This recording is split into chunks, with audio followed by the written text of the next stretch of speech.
সকলোকে মোৰ ইউটিউব চেনেললৈ স্বাগতম জনাইছোঁ। আজি এখন নতুন তৰকাৰী ৰেচিপি দেখুৱাবলৈ ওলাইছোঁ। সৰু মাছৰ তৰকাৰী, যিটো সকলোৰে প্ৰিয় হয়। প্ৰথমতে গেছটো অপেন কৰি কেৰাহীখন পাতি দিলোঁ। তাতে 4 চামুচ সৰিয়হৰ তেল দিলোঁ। কাঁহীখনত এবাটি সৰু মাছ ঢালি ল'লোঁ আৰু লগতে সৰুকৈ কটা এবাটি পিঁয়াজ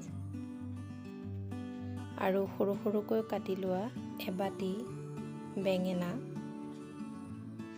আৰু পটাত পিহি লোৱা 4-5টা জলকীয়াৰ আধা চামুচ নিমখ, আধা চামুচ হালধি।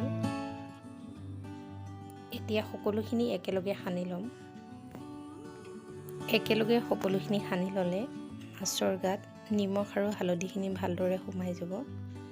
ইয়াৰ পিছত কেৰাহীখনত লাহে লাহে মাছখিনি দি দিয়া হ'ব। এইভাৱে সৰু মাছ বনালে সোৱাদেই বেলেগ হয়। আপোনালোকেও ট্ৰাই কৰি চাব।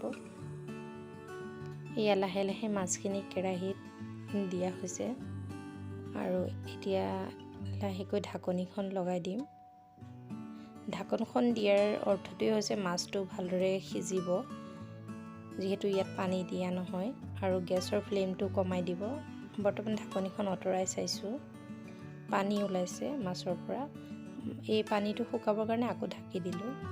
ঢাকনিখন আঁতৰাই 5 মিনিটৰ পিছত আকৌ চালোঁ যে মাছৰ পৰা পানীখিনি শুকাই গৈছে। এতিয়া লাহে লাহে মাছখিনি নভঙাকৈ লৰাই দিলোঁ। আপোনালোকেও এইভাৱেই লৰাব, যাতে মাছখিনি ভাঙি নাযায়, যিহেতু সৰু মাছৰ কাঁইট আছে, ভাঙিলে খাবলৈও দিগদাৰ হয়। কম সময়ৰ ভিতৰতে তৰকাৰীখন ৰেডি হ'ল। আমাৰ ঘৰৰ সকলোৰে এই তৰকাৰীখন বহুতেই প্ৰিয় আৰু আপোনালোকৰো যদি ভাল লাগিছে কমেণ্টত অৱশ্যেই ক'বচোন কেনেকুৱা হৈছে, আৰু বনাই খাই চাব, যথেষ্ট ভাল লাগিব।